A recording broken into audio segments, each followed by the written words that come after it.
So you have to understand how your specific segment of customers makes their decision, and make sure you gear your funnel and the steps in your funnel to those activities. What does fun mean for a person in sales? It means predictable revenue, faster closes, and creating a platform for future success. Is everybody ready to put fun in their funnel? And sales isn't just a salesperson talking. That's a perception a lot of people have, fast-talking salesperson. There's a lot of science that goes with sales, and if you do the right things enough times to the right people, you're gonna be successful. And so that's part of what we're gonna talk about today. We're gonna talk about understanding the buying process, so even before we start talking about the funnel, talk about that. We'll talk about a CRM. How many people here have a CRM for their business? So not a lot of hands. So you guys are gonna have a ton of fun then, because we're gonna talk a little bit about CRM, talking about how to use CRM, how to be held accountable by your funnel, and some things on growing your sales team. The first piece in understanding and creating and being successful with your funnel is understanding the buying process of your customers. And that means understanding how decisions get made, how they interact with information as part of that journey, how you can integrate those steps into your funnel, into your process, and also understanding how long it takes to make decisions. So you may say, well, I hate RFPs. I'm not gonna do RFPs. If customers like us, they're gonna buy our stuff. Well, there's a segment of customers out there that use RFPs as part of their selection process. So you have to understand how your specific segment of customers makes their decision, and make sure you gear your funnel and the steps in your funnel to those activities. So first step, set up the steps in the customer's buying process. Second step, get a CRM. I know CRM has maybe a bad connotation to those that have been involved in sales over the years, but a CRM is really essential for you to be successful. And just a show of hands, how many people here are a solopreneur? So they're just starting out their business or have an idea? A few. How many people are maybe the sales leader at their organization? A few. How many people manage a sales team at their organization? Just a few as well. Okay, so great, a wide crowd. And it made me think, oh, CRM, I'm just by myself. It's not going to make a big difference. It can make a huge difference, and especially as you start to grow your business. If you don't measure, if you're not measuring, it's really hard to hit your plan or hit your numbers. Having a CRM also protects your data, especially if you have a sales team, right? If you have a salesperson that's on the phone or talking to a customer and they leave your organization, potentially that knowledge goes with them, right? So CRM is a great way to keep that information. And part of being in sales is hearing no or not right now a lot, right? And to be honest, in being in sales, the second best thing you can hear is no. The best thing is yes. The worst thing is maybe, because then you have to go figure out, are they just stringing me along? What's going on with this opportunity? If yes is the best, no is second best. But maybe it's no, not right now. So I've already had this conversation with a contact. I understand a bunch about their business. They said they're under contract for 3 more years, or they're not gonna have budget for 2 years. I can record this in my CRM and save my information for the future. And that way, that effort that you've put out isn't wasted. You can leverage that effort down the road. And that having a funnel and using a CRM is gonna make it much easier to do forecasting and to do reviews, both for yourself, maybe for your other co-founders, maybe with your sales team. And the great thing about CRMs is there are CRMs for all different price points. There's Salesforce is my favorite, especially if you have a large growing team. But I tell you right now, if you're just starting out and maybe you're using your whiteboard, Excel, and Gmail, that a good first step may be a tool like HubSpot. Their sales CRM is free. And so the great thing is you can have multiple users. Reporting's okay, but it's not as great as Salesforce, but it's a really great and intuitive tool. Other tools that are free like Insightly, Zoho CRM is free up to 3 users. Other tools like Nimble are other tools that maybe use more social media enabled. And then there's Microsoft Dynamics, which again is a paid for system. And maybe if you have a Microsoft stack, you're building everything else on, and maybe that's part of your solution. You want to build off Dynamics.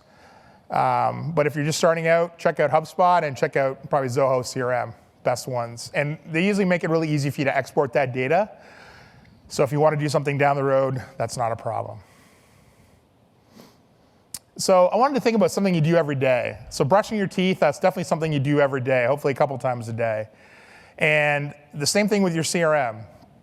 You should be using your CRM every day. When you're in the process of starting your day, get it open, and then it should be, you have your leads that flow into it. You can have your accounts, your contacts. It's not just great for completed tasks, but it's a great way to keep everything in an orderly manner. Maybe you have notes from different people at the same organization. Maybe someone leaves and someone new comes. So you've got all that historical data. But one of the most powerful things that people don't take advantage of as much or think about is future activities. Like we talked about earlier, somebody says, maybe no, not right now. Call me in 2 years or message me in 2 years. You can set up 18 months in your calendar to follow up with them. You don't have to remember when you set it. It's associated with the account and with the contact, and you can go from there. And again, it's where your opportunities are, which are, is the lifeblood to your organization. Whether that's your early opportunities where you're learning a lot of information, or that's later when you're closing hundreds and thousands of customers. And again, it's a great way. So, when you're a new entrepreneur, you're out talking to prospects. It's a great way to capture that information so you can save it and look back on it, or use it to help develop your product, or figure out what's working, or figure the right vertical for your organization. And so, so then to say, okay, so now we're going to start to get, so we talked about CRM, I know everyone's pretty excited. People are getting, thinking about the fun now. We're talking about, there's a funnel on the screen, more fun. But, really, your funnel is a great way to keep yourself and your sales team or your other co-founders accountable on the revenue side, on the opportunity side. You have all your opportunities in the funnel. One of the tips I suggest, and typically the tools are set up this way, is to don't base your funnel. Some people say, well, how does this opportunity feel? Well, it feels like 80% to me. Well, somebody's 80% and somebody else is 10%. So base your funnel on different steps or activities that match your customer's buying process. So usually how it starts out is maybe somebody sees a great blog that you wrote, and it's an inbound lead they want to talk. So that becomes a lead, right? Or maybe it's an account you've decided to target. And so again, that's in that prospecting area of the funnel. Then the next piece is qualifying. And really that's an opportunity for you to talk to a prospect and see if what you're selling is going to be beneficial to them, and the relationship with them is going to be beneficial to you. So it's really trying to understand where that is, understanding also how they make decisions, all those sort of things.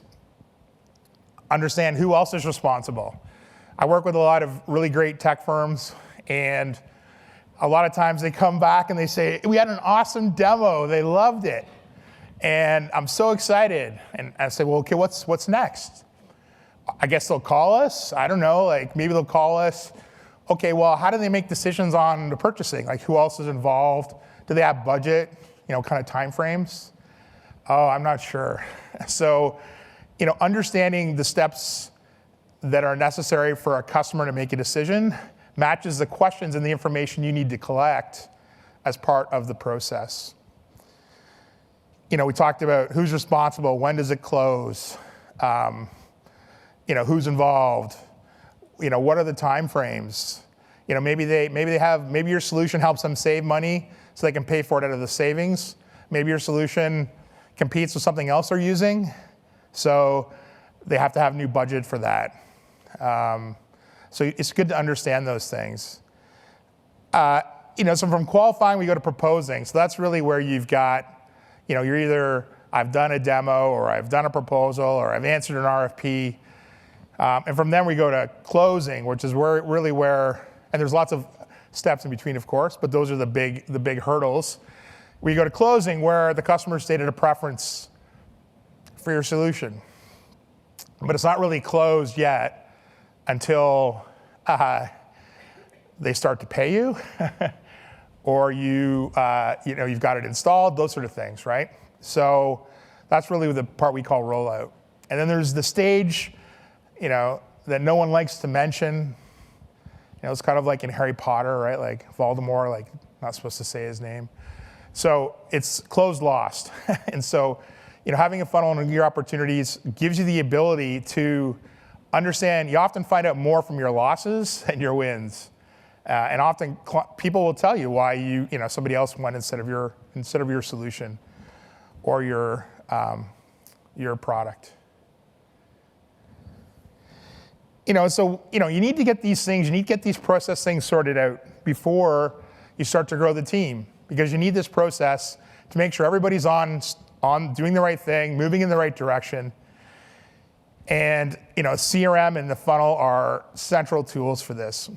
It's for you and your business, but it's also a funnel review with a salesperson is an excellent way to understand the capabilities of that salesperson and where they maybe need help, right?